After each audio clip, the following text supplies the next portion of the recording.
Hello दोस्तों, आप सभी का स्वागत है एक बार फिर से एग्री क्लासेस में। तो दोस्तों, आप सभी के कमेंट पर मैं आपके लिए लेकर आ चुका हूं एक और नई वीडियो कृषि जीव विज्ञान की। ठीक है, मैंने एग्रीकल्चर के इंपॉर्टेंट क्वेश्चन की वीडियो ऑलरेडी बना दी है। अगर आपने एग्रीकल्चर का नहीं देखा तो इस वीडियो के देखने के बाद आप एग्रीकल्चर का भी देख लेना, क्योंकि एग्रीकल्चर का मैंने पूरा बता दिया है। अब हम बात करेंगे एग्रीकल्चर बायोलॉजी यानी कृषि जीव विज्ञान। इसके पूरे इंपॉर्टेंट क्वेश्चन की बात करेंगे, कौन सा पार्ट कितने नंबर का आएगा उसकी बात करेंगे, आपके समयावधि कितनी होगी, कितने नंबर का आपके पेपर होगा और कुल अंक आपके कितने आएंगे, सभी की एक एक चीज़ की बात करेंगे और कौन कौन से इंपॉर्टेंट क्वेश्चन आपके एग्जाम में आ सकते हैं उन सभी की बात करेंगे। ठीक है, और क्या क्या आपको पढ़ना है तो सभी की बात करेंगे, तो वीडियो के एंड तक बने रहिए। उससे पहले मैं आपको बता देता हूँ, देखिए ये आपकी कृषि जीव विज्ञान क्लास 11th की किताब है, माध्यमिक शिक्षा बोर्ड राजस्थान अजमेर। ठीक है, इस प्रकार की आपकी किताब है। ठीक है, आप सभी को पता है। अब आप अपनी बुक खोल के फटाफट से बैठ जाइए, आप अपनी बुक को खोल कर बैठ जाइए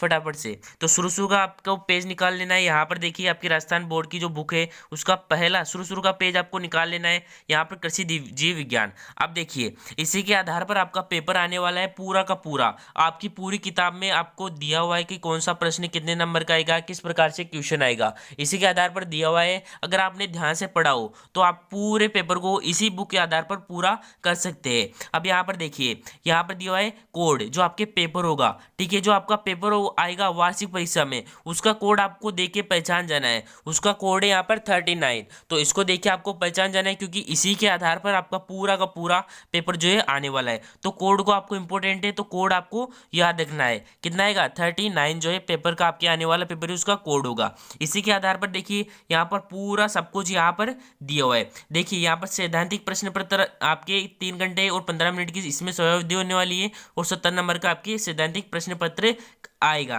ठीक है, अब यहाँ पर देखिए प्रयोग आपके 4 घंटे का होगा, जिसमें 30 नंबर का आएगा। टोटल मिलाकर इन दोनों का हो जाएगा आपके 100। यानी कि अब आपके देखते हैं 100 में से कितने नंबर आते हैं। मैं सभी इंपॉर्टेंट क्वेश्चन बताऊंगा। ये 100 में से 95% तक क्वेश्चन जो है इसी के अंदर से आएंगे। यानी कि जो मैं बताने वाला हूँ इसी के अंदर से आएंगे, ये मेरी गारंटी है 100%। अगर आपने पूरे क्वेश्चंस को अच्छे से कवर कर लिया तो मैं गारंटी के साथ कह सकता हूँ कि आपके 95 आने से कोई नहीं रोक सकता। यानी कि 95% आपके बन के ही रहेगी, अगर आपने अच्छे से घोट के पी लिया और अच्छे से पेपर को कर दिया तो ठीक है। इसी के आधार पर आपके पूरा पेपर आने वाला है। चलिए पहले हम बात कर लेते हैं कौन सा जीव विज्ञान। ये तो मैं आपको क्या है, ये तो मैं आपके नंबर बताऊंगा और ये पार्ट के नाम बताऊंगा, ये क्या क्या आएंगे। ये वाला थोड़ी सी देर का है, इसको मैं अभी निपटा दूंगा। ठीक है, ये भी आपके इंपॉर्टेंट है, तो इसको अगर आपने ध्यान से देखा तो आपके जो क्वेश्चन बताऊंगा वो भी समझ में आ जाएगा। इसी के आधार पर पूरे के पूरे क्वेश्चन आएंगे। ठीक है, इसी के आधार पर पूरे के पूरे क्वेश्चन आएंगे। कौन सा पार्ट आपको कम पढ़ना है, कौन सा पार्ट आपको ज़्यादा पढ़ना है। अब देखिए आपको पता नहीं होगा कि कौन सा पार्ट कितने नंबर का आएगा, कौन सा पार्ट कितने नंबर का नहीं आएगा। तो इसी के आधार पर आप क्या कर लेते हो, कम नंबर वाले को तो ज़्यादा पढ़ लेते हो और जो ज़्यादा नंबर वाला है उसको हार्ड समझ के छोड़ देते हो। तो आपको ऐसा नहीं करना है। अब यहाँ पर देखिए, यहाँ पर ध्यान से देखिए, जो पहला पार्ट है इसमें परिभाषा, शाखाएं, अध्ययन क्षेत्र, कृषि महत्व। अब इनमें से क्या है, इनमें से कुछ इंपॉर्टेंट है जो आपको करने हैं। ये 2 नंबर का आएगा, यानी कि इसमें आपको ऑब्जेक्टिव ज्यादा करने हैं, ये बात आपको याद रखनी है। फिर देखिए हमारा सेकंड चैप्टर है कोशिका। कोशिका क्या है, ये भी काफी इंपॉर्टेंट है। इसमें कोशिका की परिभाषाएं है। ठीक है, जो परिभाषा है कोशिका का सिद्धांत है। ठीक है, कोशिका की संरचना, कोशिका का चक्र है। ठीक है, कोशिका विभाजन है वो महत्व है। यहाँ पर सूक्ष्मदर्शी का अध्ययन है। तो ठीक है, ये आपके 8 नंबर का आएगा। यानी कि इसके भी मैं इंपॉर्टेंट क्वेश्चन लगवा दूंगा, ये आपके 8 नंबर का आएगा। इन्हीं टॉपिक के आधार पर आपके पूरा का पूरा पेपर आएगा। ठीक है, फिर यहाँ पर देखिए थर्ड चैप्टर यहाँ पर दिया हुआ है और बीजी पादपों की बाह्य आकारिकी एवं लक्षणों का अध्ययन। तो इसके अंदर आपको जड़, तना एवं पत्ती की आकारिकी एवं रूपांतरण आपको देखना है। ठीक है, और पुष्प व पुष्प की संरचना व पुष्पक्रम, पुष्प पुष्प की संरचना व पुष्पक्रम, तो ये भी आपको देखना है। ठीक है, ये भी आपके 8 नंबर का आएगा, ये वाला चैप्टर भी। ठीक है, यहाँ तक आपको समझ में आ गया। अब देखिए आगे आगे आपके यहाँ पर चौथा चैप्टर दिया हुआ है। अब जो ये चौथा चैप्टर है इसको 3 चैप्टर में ही एक चैप्टर आ गया है। अब यहाँ पर देखिए जो ये चौथा वाला चैप्टर है इसके अंदर एक जैव तक आप आगे जाकर देख सकते हैं। अपनी जो सारणी है, अध्याय सारणी कि कौन सा अध्याय कितने पेज नंबर पर है, उसमें जाकर देख सकते हैं कि आपके चौथा जो चैप्टर है आपके वो है जैव उत्तक, 5वां चैप्टर है आपके जैव पादक और 6वां चैप्टर है आपके जड़, तना, पत्ती की आंतरिक संरचना। अब दोस्तों इन किताब वालों ने कैसे दिया है, देखिए बहुत ही दिमाग लगाकर इन्होंने दिया है कि जो जैव ऊतक है, ये जो चौथा पार्ट है, इसी के अंदर इसने 3 चैप्टर को दे दिया। एक तो छठवां चैप्टर भी इसी में दे दिया, 5वां चैप्टर भी इसी में दे दिया और चौथा चैप्टर भी इसी में दे दिया। बहुत ही दिमाग लगा कर दिया है। और अभी आपको लग नहीं रहा होगा कि कौन सा चैप्टर कहाँ पे आएगा, तो इसी प्रकार से बहुत दिमाग लगा के दिया है, तो इसको आपको ध्यान से देखना है।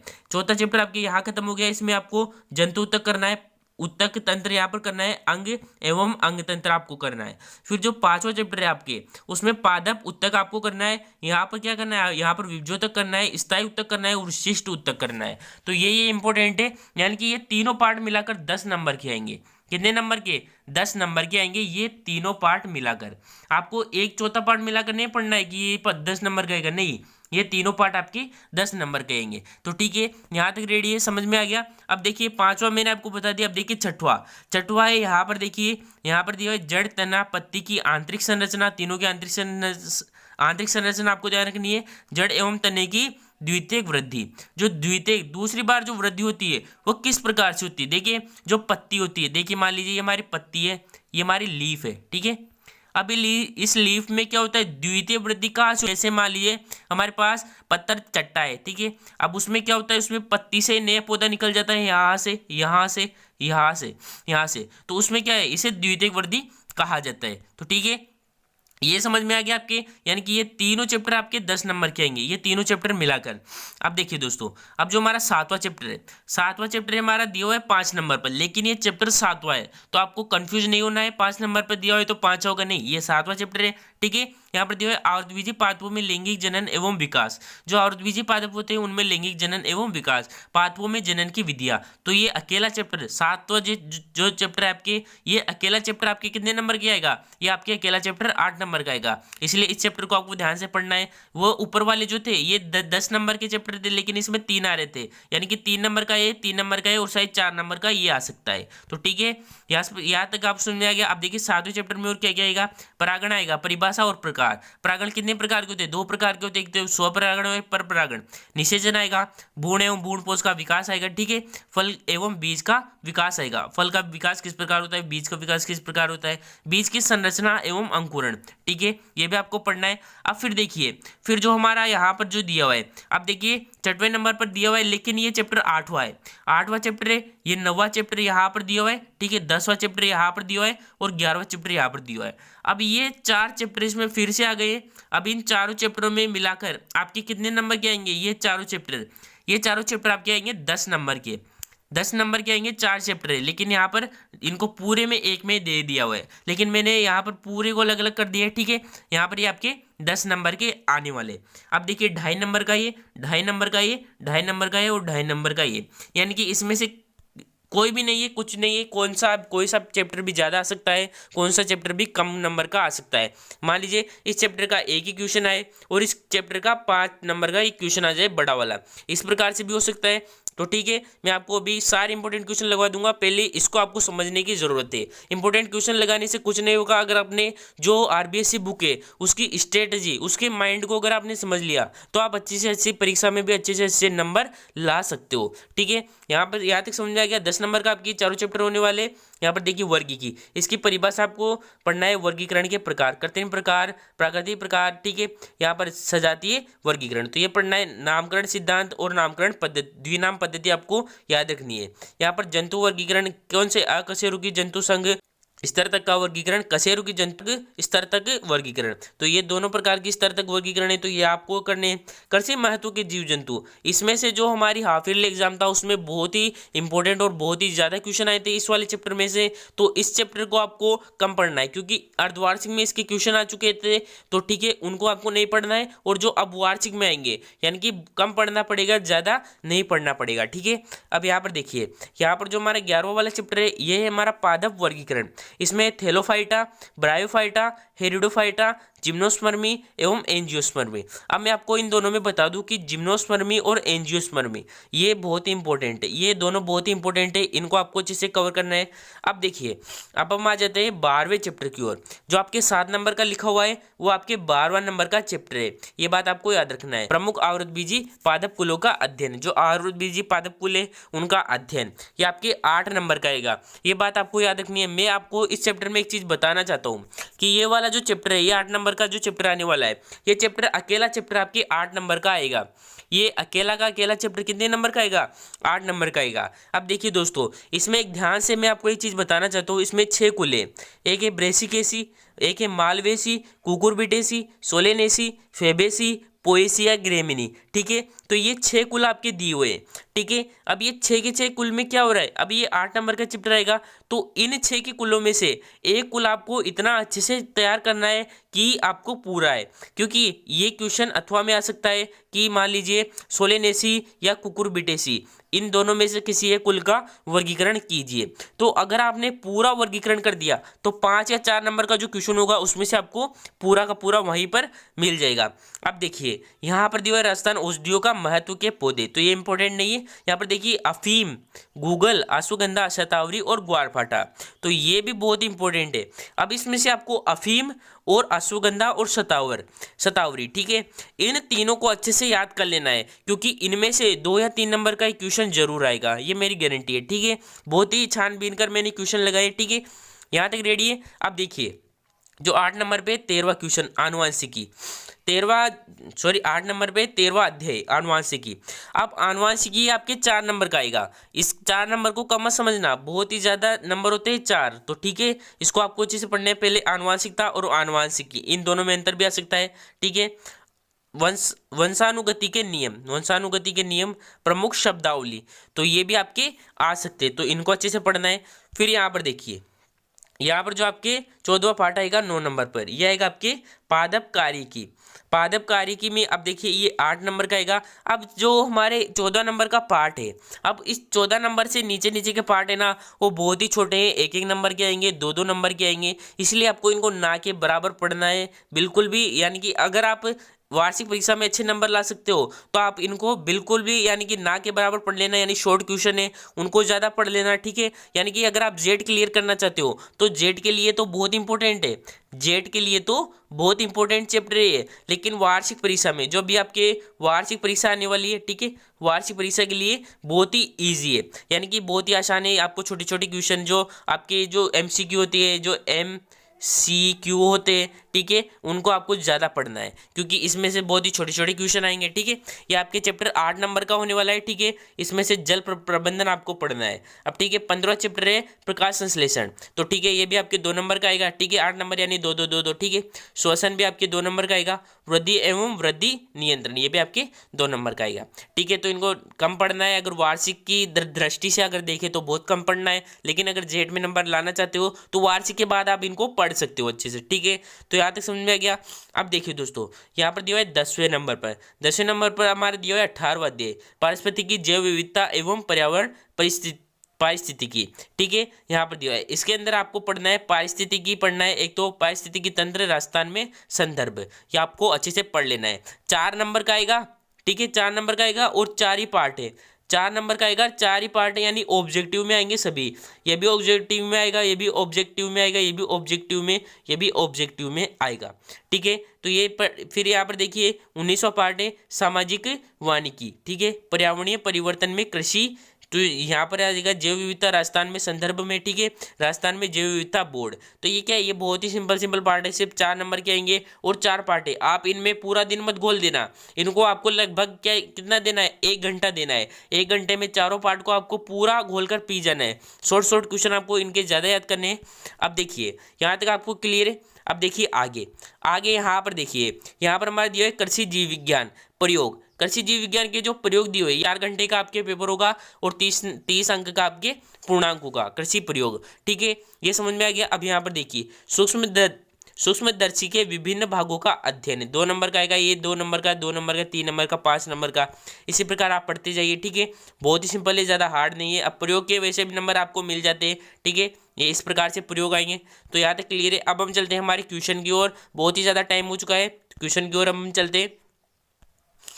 देखिए पहला चैप्टर आप खोल लीजिए कि जीव विज्ञान, ठीक है। जीव विज्ञान में आपको करना है कौन सा, एक तो पादप रोग विज्ञान किसे कहते हैं, तो इसको आपको टिक कर लेना है, ठीक है। दूसरा आपके जीव विज्ञान से क्या तात्पर्य तथा इसके कौन कौन से अध्ययन क्षेत्र है, तो जीव विज्ञान से क्या तात्पर्य है और इसके कौन कौन से अध्ययन क्षेत्र है, ठीक है, ये आपको टिक कर लेना है। फिर आ जाइए आप सेकंड चैप्टर की ओर। सेकंड चैप्टर का नाम है आपके कोशिका एवं कोशिका चक्र। अब देखिए कोशिका एवं कोशिका चक्र आपके इंपॉर्टेंट है, लगभग कितने नंबर का आने वाला है आपके, ये आपके लगभग 8 एक नंबर का शायद होने वाला है, ठीक है, 8 नंबर का आपके होने वाला है। अब इसमें देखिए कौन कौन से आपके क्वेश्चन आने वाले हैं, ध्यान से देखिए कौन कौन से क्वेश्चन आने वाले हैं। पहला क्वेश्चन टिक लगाइए, कोशिका सिद्धांत को परिभाषित कीजिए। जो कोशिका सिद्धांत था उसको परिभाषित करना है। यहाँ पर देखिए समसूत्री कोशिका विभाजन किसे कहते हैं, ये भी इंपॉर्टेंट है, थर्ड वाला, इसे भी टिक कर लीजिए। फिर आगे आ जाइए, यहाँ पर देखिए 8वां क्वेश्चन, कोशिका चक्र किसे कहते हैं, कोशिका चक्र किसे कहते हैं, इसको भी आपको टिक कर लेना है। फिर यहाँ पर आ जाइए आगे, प्रोक्यूरेटिव यूकैरियोटिक कोशिका में अंतर, तो इसको भी टिक कर लेना है, ये भी इंपॉर्टेंट है। फिर यहाँ पर आ जाइए थर्ड क्वेश्चन पर, अर्धसूत्री कोशिका विभाजन की मध्यावस्था प्रथम को समझाइए। जो मध्यावस्था होती है उसके प्रथम को जो आपको समझाना है। फिर यहाँ पर आ जाइए 5वें क्वेश्चन की ओर। 5वां क्वेश्चन है आपके यहाँ पर समसूत्री एवं अर्धसूत्री विभाजन में अंतर लिखिए। समसूत्री और अर्धसूत्री विभाजन में आपको यहाँ पर अंतर लिखना है। फिर निबंधात्मक में आ जाइए, यहाँ पर देखिए समसूत्री कोशिका विभाजन किसे कहते हैं, समसूत्री कोशिका विभाजन किसे कहते हैं, इसकी सभी अवस्थाओं का विस्तार से वर्णन कीजिए। तो ये भी आपको देख लेना है, ठीक है। आ चुका है आवृतबीजी पादपों की बाह्य आकारिकी एवं लक्षण, तो हम आ चुके हैं हमारे थर्ड चैप्टर में। अब देखिए थर्ड चैप्टर में यहाँ पर आपको पहला क्वेश्चन दिया हुआ है, आदि पादप पौधे क्या होते हैं, वो क्या होते हैं, तो इसको आपको टिक कर लेना है, एक ये भी इंपॉर्टेंट है। फिर थर्ड है एंजियोस्पर्मी शब्द का अर्थ समझाइए। जो एंजियोस्पर्मी शब्द होता है उसका अर्थ आपको समझाना है। फिर यहाँ पर देखिए अपस्थानिक जड़ किसे कहते हैं, अपस्थानिक जड़ किसे कहते हैं, ठीक है, तो इसको भी आपको समझाना है। फिर ये यहाँ पर 8वां कायिक प्रवर्धन क्या होता है, तो ये मुख्य रूप से आलू में होता है, ठीक है, तो इसको आपको अच्छे से समझा देना है। फिर होता है यहाँ पर 9वां विभज्योतकी क्षेत्र क्या होता है, मूल गोप के ऊपर स्थित जो क्षेत्र होता है, ठीक है, ठीक है, विभज्योतकी क्षेत्र क्या होता है, तो इसको भी आपको समझा देना है, ठीक है, यहाँ तक क्लियर है। अब इस ओर आ जाइए, इस ओर देखिए यहाँ पर पुष्प क्या है, पुष्प को आपको समझाना है। फिर यहाँ पर 15वां है पुष्प के प्रकार आपको समझाने हैं। फिर 16वां यहाँ पर पुष्प के लैंगिक भागों के नाम लिखिए।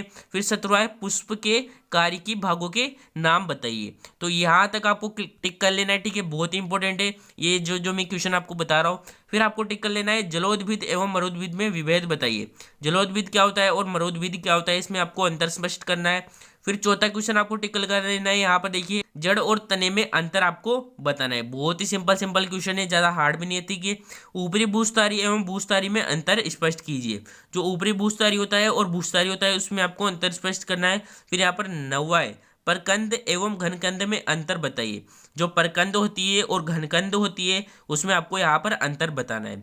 फिर देखिए यहाँ पर 13वां क्वेश्चन है, यह सम्मुख अध्यारोपी एवं सम्मुख क्रोशित पर्ण विन्यास में किस प्रकार विभेद है, तो इसको भी आपको समझाना है। असीमाक्षी तथा सीमाक्षी पुष्प क्रम से आप क्या समझते हैं, तो इसको भी आपको समझाना है। पुष्प का नामांकित चित्र आपको बनाना है, ठीक है, पुष्प के जयांका नामांकित चित्र आपको बनाना है, पुष्प के जयांका नामांकित चित्र आपको यहाँ पर बना देना है। तो ठीक है, यहाँ तक क्लियर है। अब देखिए आगे निबंधात्मक में आ जाइए, पहला आपको टिक लगा लेना, आवृतबीजी पौधों का प्रारूप नामांकित चित्र बनाए तथा विभिन्न भागों का वर्णन कीजिए। जो पुष्प होता है उसका नामांकित चित्र आपको बनाना है, ठीक है, उसका विभिन्न भाग होते हैं, जैसे दलपुंज होता है, जयांग होता है, ठीक है, बाह्य दल होता है, ठीक है, लीफ होती है, उन सभी का आपको जो है अच्छे से वर्णन कर लेना है।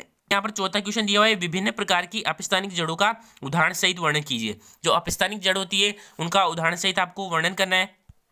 फिर देखिए यहाँ पर 9वां क्वेश्चन दिया हुआ है, तने में सामान्य लक्षण बताइए तथा इसके कार्यों का विवेचना कीजिए। जो तना होता है उसमें सामान्य लक्षण आपको बताना है तथा इसके कार्यों की विवेचना भी आपको करनी है। फिर यहाँ पर देखिए अस्ताकार संयुक्त पर्ण किसे कहते हैं, जो अस्ताकार होती है संयुक्त पर्ण होती है उसे क्या कहते हैं, ठीक है। किन्हीं 4 प्रकार की हस्ताकार संयुक्त पर्णों का उदाहरण सहित वर्णन कीजिए। तो ये भी इंपॉर्टेंट है। फिर देखिए आपको 14वां क्वेश्चन यहाँ पर कर लेना है, पुष्प के विभिन्न अंगों का कार्य लिखिए।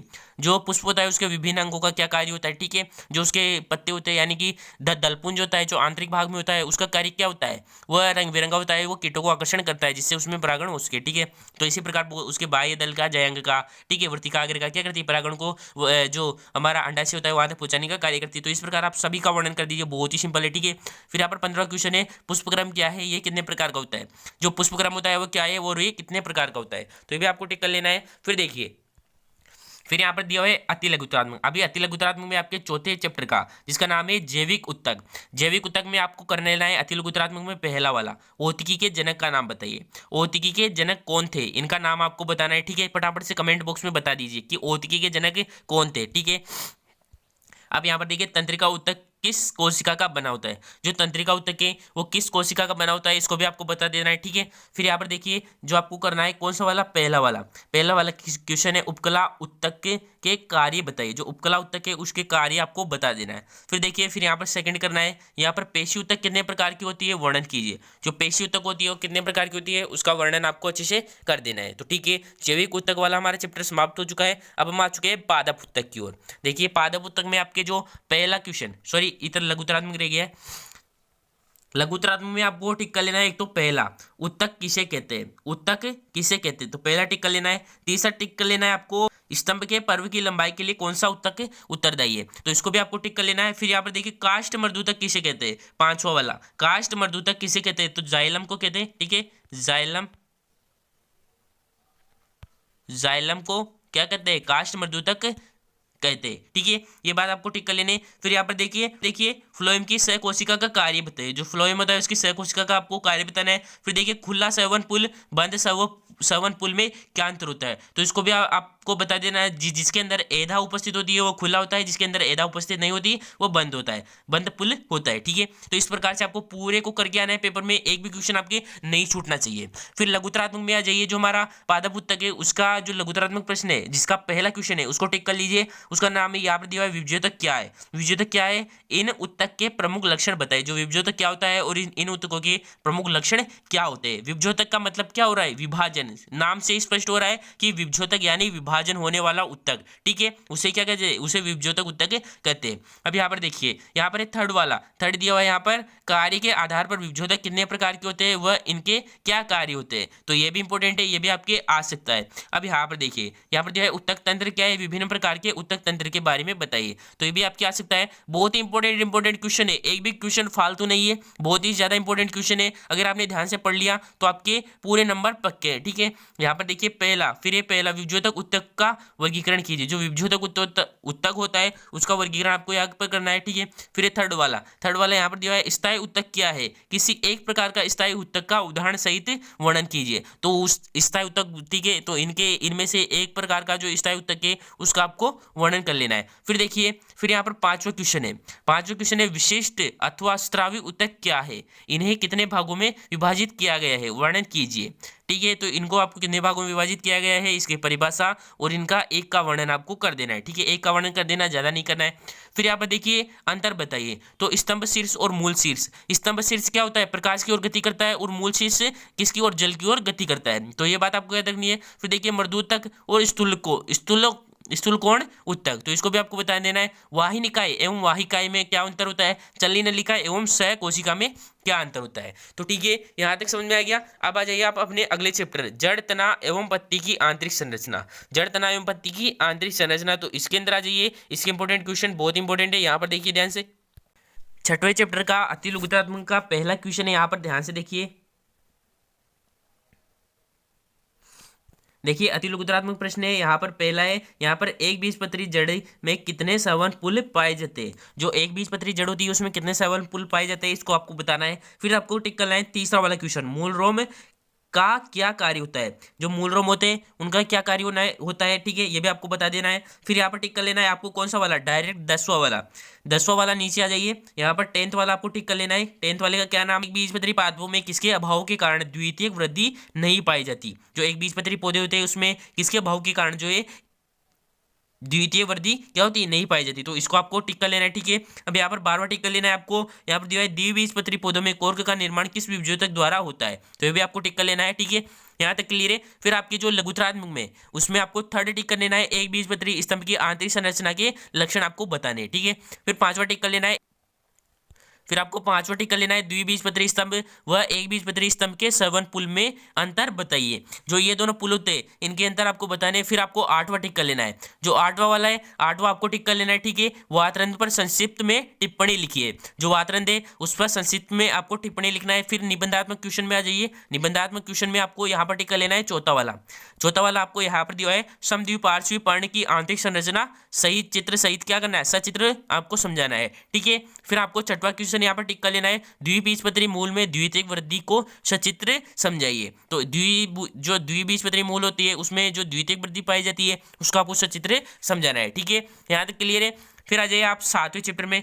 7वें चैप्टर का क्या नाम है, यहाँ पर दिया है आवद्विजीव पादपों में लैंगिक जनन एवं विकास। जो है 7वें चैप्टर का आपके नाम होने वाला है। तो अति लघुतरात्मक में आप आ जाइए, यानी कि जो आपके शॉर्ट क्वेश्चन होते हैं उसमें आ जाइए अति लघुतरात्मक में। यहाँ पर देखिए पेरिस्पर्म क्या है, इसको आपको समझाना है कि जो पेरिस्पर्म होता है वह क्या होता है, इसको समझा देना है। ठीक है, यहाँ पर अधोभूमिक अंकुरण क्या होता है, इसको भी आपको समझा देना है, यानी 5वां और 6वां आपको टिक कर लेना है। ठीक है, फिर यहाँ पर आ जाइए एरिल क्या है, 9वां क्वेश्चन आपको टिक कर लेना है, एरिल क्या होता है। ठीक है, फिर यहाँ पर लघुतरात्मक प्रश्न आपके दिए हुए हैं। लघुतरात्मक में पहला ही आपको टिक कर लेना है, परागकोश के अनुप्रस्थ काट का नामांकित चित्र आपको क्या करना है, बनाना है, नामांकित चित्र आपको बनाना है। ठीक है, फिर यहाँ पर देखिए चौथा वाला आपको टिक कर लेना है, बीजांड का नामांकित चित्र बनाइए। तो बीजांड होता है उसका नामांकित चित्र आपको बनाना है। फिर यहाँ पर त्रिक संलयन किसे कहते हैं, त्रिक संलयन किसे कहते हैं, इसको आपको समझाना है। फिर आपको टिक कर लेना है निबंधात्मक में कौन सा वाला, सेकंड वाला, आवर्त बीजियों में मादा युग्मकों की परिवर्धन वर्णन।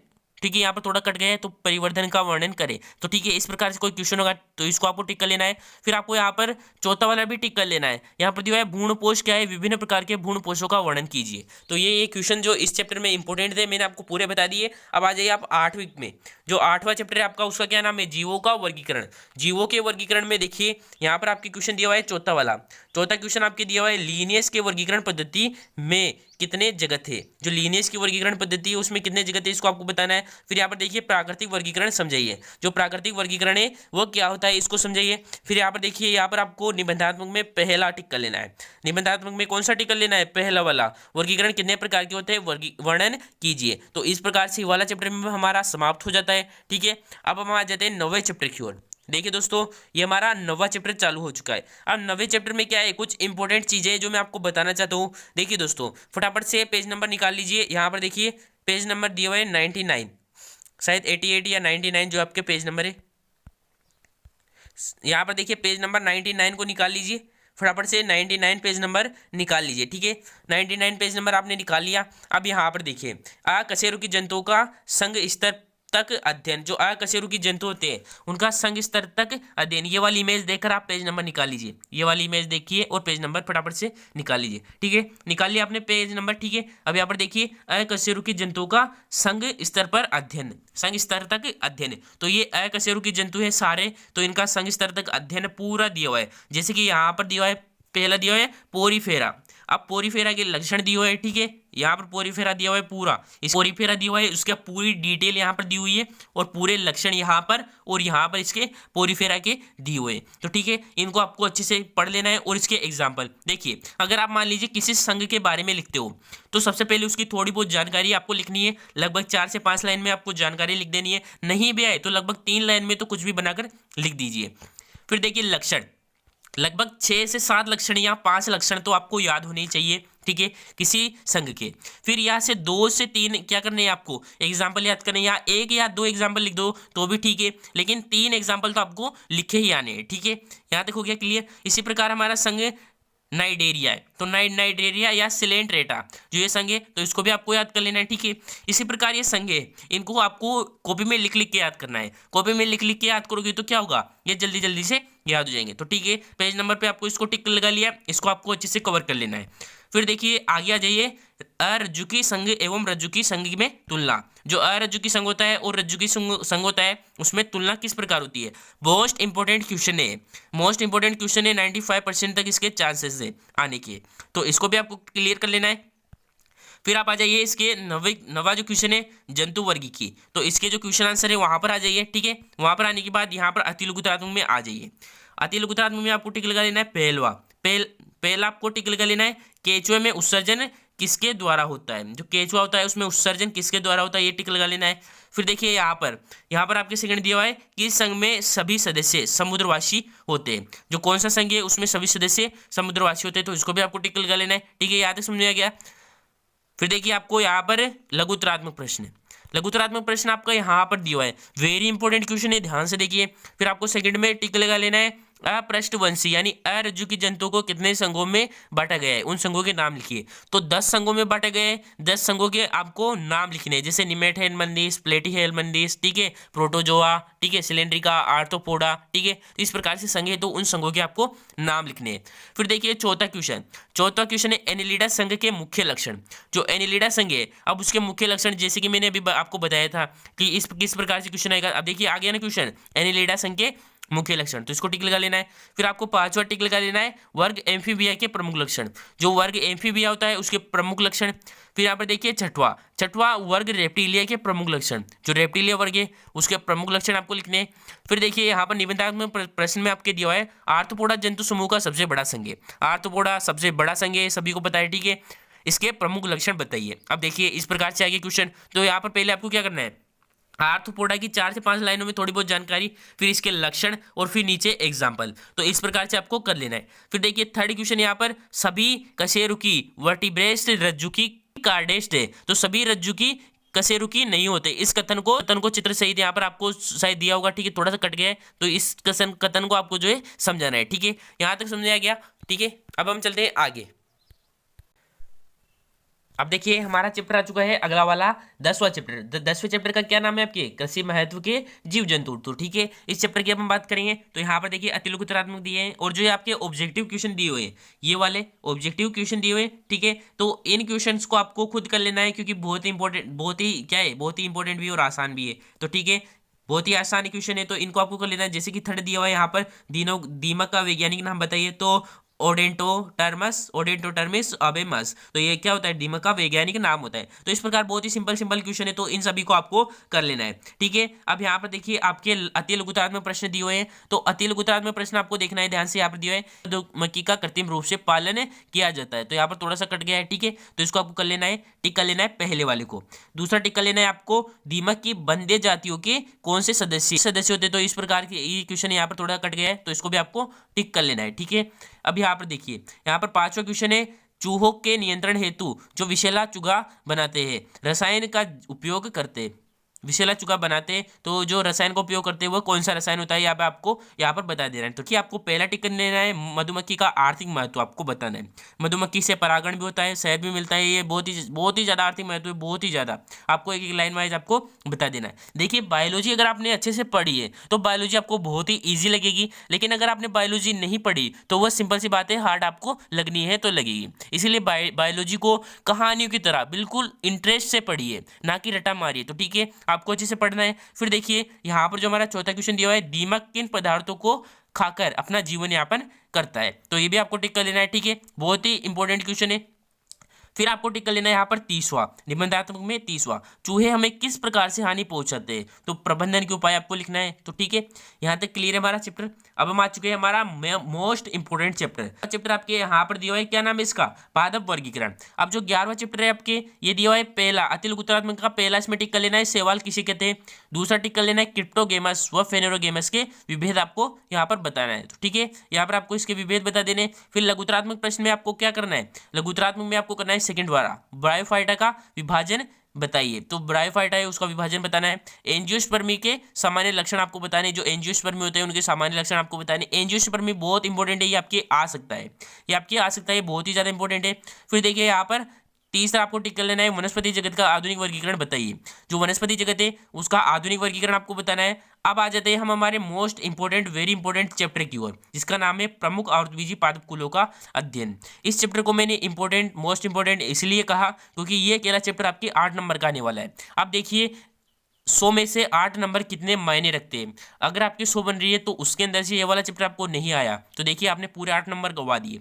इसलिए इस चैप्टर को आपको अच्छे से कवर कर लेना है। देखिए इसी प्रकार यहाँ पर ध्यान से देखिए, अति लघुत्तरात्मक में टिक लगा लेना है आपको। पहला, मालवेसी का पुष्प सूत्र लिखिए। इसमें पुष्प सूत्र तो एक आएगा, किसी का भी पुष्प सूत्र आए, एक पुष्प सूत्र आएगा, इसलिए पुष्प सूत्र आपको याद कर लेने हैं। ठीक है, मालवेसी का पुष्प सूत्र लिखिए। फिर थर्ड वाला है, मालवेसी व कुकुरबिटेसी में पुमुंगों की तुलना कीजिए। जो मालवेसी होता है और कुकुरबिटेसी होता है उसमें पुमुंगों की तुलना आपको करनी है। फिर पांचवा है, सोलेनेसी के बाह्य दल एवं दलपुंजों की विशेषता लिखिए। जो बाह्य दल होता है और दलपुंज होता है उसकी विशेषता आपको लिखनी है। फिर यहाँ पर देखिए सातवां क्वेश्चन है, अफीम के 2 उपयोग लिखिए। जो हमारी अफीम होती है उसके 2 उपयोग आपको यहाँ पर लिखने हैं। ठीक है, बहुत इंपॉर्टेंट है ये वाला भी। ठीक है, फिर यहाँ पर देखिए आप आ जाइए 90वें क्वेश्चन पे। और 90वें क्वेश्चन पे यहाँ पर दिया है, ग्वारपाठा के पौधों का उपयोग भाग बताइए। ग्वारपाठा के जो ग्वारपाठा होता है यानी कि जो हमारा एलोवेरा होता है, ग्वारपाठा को ये क्या कहते हैं, एलोवेरा कहते हैं। तो उसका महत्वपूर्ण भाग क्या होता है, उसकी पत्ती होती है। देखिए कुछ इस प्रकार से उसकी पत्ती होती है। ठीक है, उसमें यहाँ पर ऐसे कांटे पाए जाते हैं, इस प्रकार से कुछ कांटे पाए जाते हैं, इस प्रकार से ऊपरी ऊपरी क्षेत्र होते हैं। तो यही पत्ती क्या है, इसके अंदर एलोवेरा जेल पाया जाता है, इसके अंदर एलोवेरा जेल पाया जाता है। तो यही पत्ती क्या होती है, इसमें इंपॉर्टेंट यानी उपयोगी होती है। तो 90वें क्वेश्चन का आंसर हो जाएगा पत्ती। ठीक है, अब देखिए यहाँ पर जो हमारा लघुत्तरात्मक प्रश्न है उसमें देखिए उसमें कौन कौन सा क्वेश्चन आपको टिक लगा लेना है। आपको लगा लेना है पहला यहाँ पर दिया हुआ है, कुर्सी फेरी कुल में खाद्य पदार्थ के संग्रहण हेतु रूपांतरित मूल के उदाहरण लिखिए। जो खाद्य संग्रहण है तो जो रूपांतरित मूल होती है उसके उदाहरण आपको लिखने हैं। ठीक है, यहाँ तक क्लियर है। अब देखिए आगे हमारा थर्ड क्वेश्चन दिया है, कुकुरबिटेसी कुल के पुष्प की विशेषताएं लिखिए। जो कुकुरबिटेसी कुल है यानी ठीक है उसके जो कुल होता है उसके फूलों की विशेषताएं आपको लिखनी है। ठीक है, यहाँ तक क्लियर है हमारा हो चुका है। अब देखिए यहाँ पर एक रह चुका है, इसका किसका, लघुत्तरात्मक का 8वां, अश्वगंधा के उपयोग किन रोगों में किए जाते हैं। तो इसको भी आपको टिक कर लेना है। ठीक है, फिर है हमारा निबंधात्मक प्रश्न। निबंधात्मक प्रश्न में पहला दूसरा 2 टिक करने।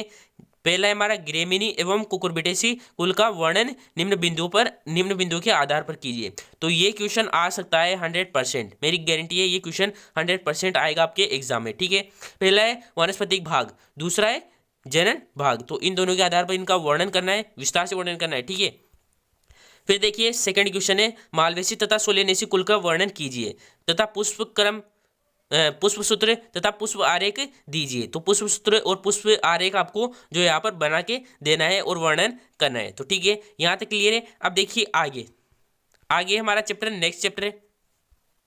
अब देखिए हम आ चुके हैं हमारे 13वें अध्याय में जिसका नाम है आनुवांशिकी। तो फटाफट से आनुवांशिकी वाला चैप्टर निकाल लीजिए और आ जाइए अति लघुत्तरात्मक में।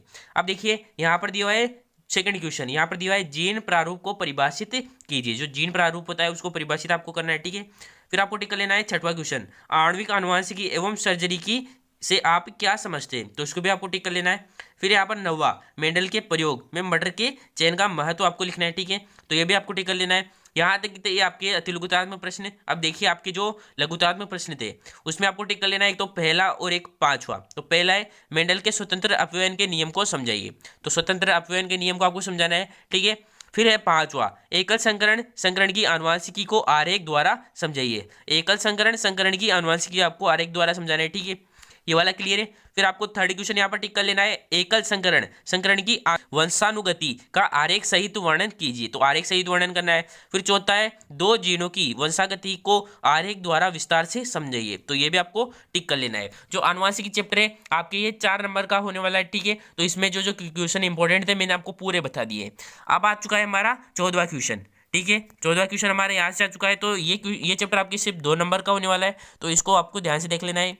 ठीक है, शॉर्ट क्वेश्चन इसमें ज़्यादा आएंगे। तो देखिए यहाँ पर दिया है सेकंड क्वेश्चन आपको टिक कर लेना है, पराशरण को परिभाषित कीजिए। पराशरण क्या होता है, स्फीति दाब से आप क्या समझते हैं। जो स्फीति दाब होता है उससे आप क्या समझते हैं, इसको टिक कर लेना है। फिर यहाँ पर देखिए बिंदु स्त्राव किसे कहते हैं, तो इसको भी आपको टिक कर लेना है। ठीक है, फिर यहाँ पर जो हमारा सेकंड जो हमारा क्वेश्चन है इसको टिक कर लेना है, थर्ड क्वेश्चन को टिक कर लेना है। तो यहाँ पर थोड़ा सा दिख नहीं रहा, तो इन दोनों को आपको टिक कर लेना है। फिर देखिए निबंधात्मक प्रश्न में आपको पहला टिक कर लेना है। तो ठीक है, पहला आपने टिक कर लिया होगा। ठीक है, अब हम चलते हैं हमारे अगले चैप्टर की ओर। अगला चैप्टर हमारा यहाँ पर दिया है प्रकाश संश्लेषण। प्रकाश संश्लेषण जो हमारा चैप्टर है इसकी ओर हम आ चुके हैं, फोटोसिंथेसिस। प्रकाश संश्लेषण का मतलब फोटोसिंथेसिस। अब देखिए जो अति लघुतात्मक प्रश्न है ये यहाँ पर दिया है, प्रकाश संश्लेषण को परिभाषित कीजिए। जो प्रकाश संश्लेषण है इसको आपको परिभाषित करना है, ठीक है। फिर 5वां है रेड ड्रॉप किसको समझाइए, तो रेड ड्रॉप क्या होती है इसको आपको समझाना है। फिर देखिए 7वां है प्रकाश तंत्र 1 एवं प्रकाश तंत्र 2 में अंतर बताइए। जो प्रकाश तंत्र 1 और प्रकाश तंत्र 2 होता है उसमें आपको अंतर स्पष्ट करना है। फिर आपको टिक करना है 9वां C3 व C4 में अंतर लिखिए। जो C3 होता है और C4 होता है उसमें आपको अंतर लिखना है। फिर 10वां आपको टिक कर लेना है कार्बन डाइऑक्साइड के अपचयन के लिए आवश्यक प्रारंभिक एंजाइम का नाम लिखिए। जो आवश्यक प्रारंभिक एंजाइम होता है उसका आपको नाम लिखना है, ठीक है। फिर यहाँ पर जो लघुतरात्मक प्रश्न दिया हुआ है उसमें आपको टिक कर लेना है आपको चौथा वाला, चक्रीय एवं अचक्रीय प्रकाश यानी कि चक्रीय एवं अचक्रीय प्रकाश फास्फोरिलीकरण का सचित्र वर्णन कीजिए। जो फास्फोरिलीकरण होता है उसका सचित्र वर्णन आपको करना है। फिर 6वां क्वेश्चन टिक कर लेना है आपको कौन सा वाला, प्रकाश संश्लेषण की क्रियाविधि सचित्र समझाइए। जो प्रकाश संश्लेषण की क्रियाविधि होती है उसको सचित्र समझाना है। तो ये वाला चैप्टर हमारा समाप्त हो चुका है। अब आ जाइए आप श्वसन की ओर, जो आपका चैप्टर है 16वां चैप्टर। अब श्वसन की ओर, अब देखिए श्वसन में क्या होता है, अति लघुतात्मक में आ जाइए। अब यहाँ पर दिया है ATP NADH तथा FAD को समझाइए। तो इनको समझाना है, बहुत इंपॉर्टेंट क्वेश्चन है। फिर 7वां है किरणन की क्रिया को समझाइए। जो किरणन होता है उसकी क्रिया को भी आपको समझाना है। फिर देखिए यहाँ पर जो हमारा दिया है कौन सा वाला, अति लघुतरात्मक में। अति लघुतरात्मक में हमारा एक और क्वेश्चन है प्रोटोप्लाज्मिक श्वसन को परिभाषित कीजिए। जो प्रोटोप्लाज्मिक जो क्या होता है श्वसन होता है उसको आपको परिभाषित करना है। फिर देखिए सेकंड क्वेश्चन यहाँ पर दिया है इलेक्ट्रॉन परिवहन तंत्र का वर्णन कीजिए। जो इलेक्ट्रॉन परिवहन तंत्र होता है उसका वर्णन आपको करना है, ठीक है। निबंधात्मक में एक भी क्वेश्चन नहीं है। तो श्वसन कंप्लीट हो चुका है। अब आ जाइए आप 17वें क्वेश्चन की ओर। 17वां क्वेश्चन है आपका पादप वृद्धि एवं वृद्धि नियंत्रण। सॉरी 7वां चैप्टर है आपका पादप वृद्धि एवं वृद्धि नियंत्रण। तो 17वें चैप्टर में आप आ जाइए। 17वें चैप्टर में अति लघुतरात्मक में आपको पहला टिक कर, यहाँ पर 11वां टिक कर लेना है, घाव हार्मोन को समझाइए। घाव हार्मोन क्या होता है इसको समझाना है। फिर लघुतरात्मक का पहला टिक कर लेना है FW वेंट द्वारा जई के पौधे पर किए गए निरीक्षण का सचित्र वर्णन कीजिए। तो जई के पौधे पर जो FW वेंट जो द्वारा जो जई का पौधा था उस पर जो प्रयोग किए गए, निरीक्षण किए गए, तो उसके जो है आपको सचित्र वर्णन करने हैं। फिर चौथा आपको टिक कर लेना है फ्लोरिजेन एंथेसिन और एलिस हार्मोन के कार्यों का वर्णन कीजिए। तो इन कार्यों का आपको वर्णन करना है, ठीक है। फिर यहाँ पर निबंधात्मक में आपको एक भी नहीं करना है क्योंकि बहुत ही छोटा पार्ट है, ठीक है। फिर आ जाइए आप 18वें चैप्टर की ओर। अब जो 18वां चैप्टर आपके होने वाला है ये क्या है, ये केवल 1 नंबर का आएगा। तो देख लीजिए इसमें 7वां क्वेश्चन आपको टिक लगा लेना है, जैव भू रासायनिक चक्रण को परिभाषित कीजिए। तो इसको आपको टिक लगा लेना है। फिर आपको 10वां टिक लगा लेना है, खाद्य श्रृंखला एवं खाद्य जाल में अंतर स्पष्ट कीजिए। फिर लघुतरात्मक में आपको 30वां टिक लगा लेना है, वनस्पति की स्तूप को परिभाषित कीजिए तथा इसके प्रकार को समझाइए। तो ये अब आपको टिक कर लेना है, ठीक है। यहाँ तक क्लियर है। अब आ चुके हैं हमारे 19वें चैप्टर की ओर। 19वें चैप्टर का क्या नाम है, यहाँ पर देखिए जो 19वां चैप्टर है उसका नाम यहाँ पर दिया है सामाजिक वानिकी। सामाजिक वानिकी में हम आ चुके हैं। सामाजिक वानिकी में एक क्वेश्चन टिक कर लेना है आपको। यहाँ पर दिया भारत में सामाजिक वानिकी का सर्वप्रथम कब अपनाया गया। जो भारत होता है, इंडिया होता है, उसमें सर्वप्रथम जो सामाजिक वानिकी होती है उसको कब अपनाया गया और इसके अंतर्गत कौन सी कार्यक्रम रखे गए। तो ये होता है, ये क्वेश्चन आपको टिक कर लेना है अति लघुतात्मक का, ठीक है। ये चैप्टर हो गया है। अब ये चैप्टर कंप्लीट हो चुका है। अब देखिए 20वां क्वेश्चन, जो हमारा 20वां चैप्टर है पर्यावरण परिवर्तन में कृषि। जो पर्यावरण परिवर्तन है उसमें कृषि। अब इसमें आपको टिक लगा लेना है निबंधात्मक क्वेश्चन। एक क्वेश्चन टिक लगा लेना है जलवायु परिवर्तन से कृषि को प्रभावित करने वाले कारक एवं इनके उपयोग का विस्तार से वर्णन कीजिए। तो इस एक क्वेश्चन को टिक लगा लेना है। इस एक क्वेश्चन में सभी क्वेश्चन आ गए, तो ठीक है, इसको पढ़ लेना है।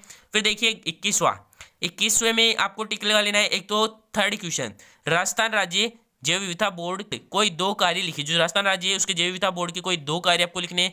फिर देखिए यहाँ पर थर्ड क्वेश्चन आपको टिक लगा लेना है, राजस्थान राज्य जैव विविधता बोर्ड की विवेचना कीजिए। तो ये जो क्वेश्चन थे मैंने आपको बता दिए हैं पूरे के पूरे, ये बहुत इंपॉर्टेंट क्वेश्चन है। यहीं पर जो हमारी बुक थे वो समाप्त हो जाती है। तो इस वीडियो को आप जितना ज़्यादा हो सके अपने जो फ्रेंड्स होते हैं क्लास 11th के उनके साथ शेयर कीजिए। तो ठीक है, मिलते अगली वीडियो में, जब तक के लिए धन्यवाद। तो इस वीडियो को जरूर शेयर कर देना, ठीक है। किसी भी वेबसाइट पे, इंस्टाग्राम पे, टेलीग्राम पे या व्हाट्सएप पे या फेसबुक पे, कहीं पर भी आप इसको शेयर कर सकते हैं। तो ठीक है, चलिए मिलते अगली वीडियो में, जब तक के लिए धन्यवाद।